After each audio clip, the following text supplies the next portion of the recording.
Elections were free and fair, declared by the Electoral Commission, accepted by the President, and therefore this rather blatant attempt to overturn the will of the people certainly does go against ECOWAS's supplementary protocol on democracy and good governance and other ECOWAS instruments.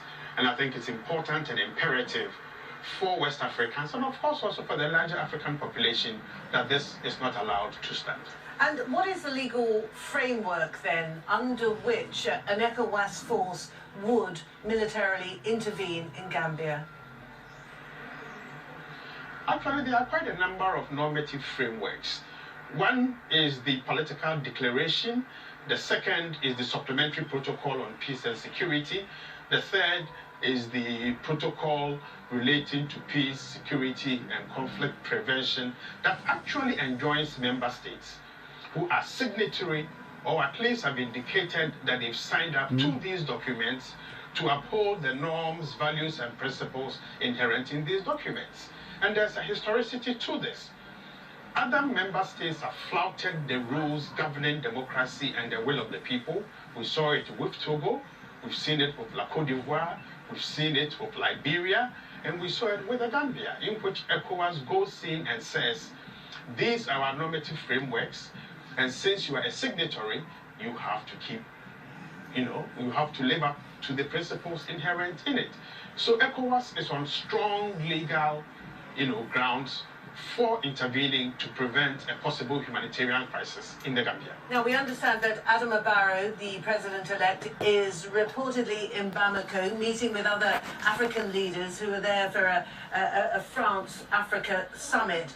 Do you suppose that there is any more room for dialogue, or do you think that now ECOWAS is poised and ready to move in to change the situation in Banjul?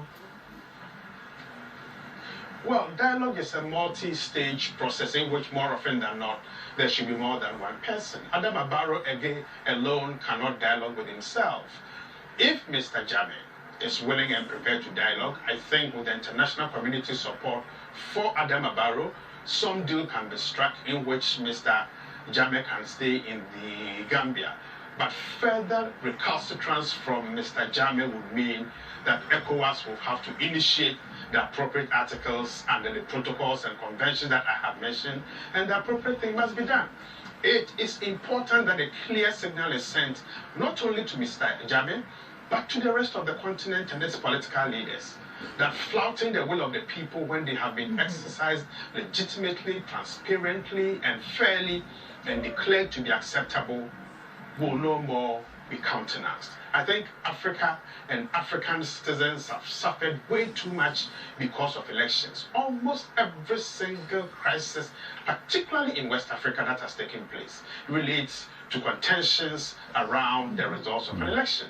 And I think the Gambian case must not be allowed to stand because there's a history to ECOWAS not allowing such flagrant abuses of law. But surely in all this, Dr. Anning, the role of the Gambian military is absolutely vital, isn't it? And so far we understand that the Chief of Staff is supporting Mr. Jammeh.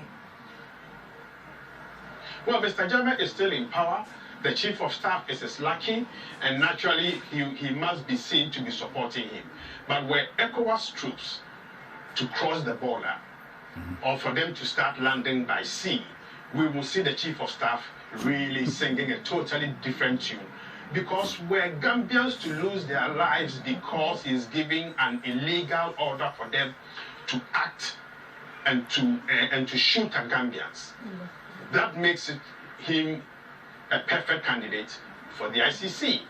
So the Chief of Staff is only playing politics because his boss is still in power until the 20th or the midnight of the 19th. All right. So I foresee a situation in which the Gambian troops will actually put down their guns and do what is right. All right. I can't let you get away without asking you one question at least, Dr. Anning, on Ivory Coast.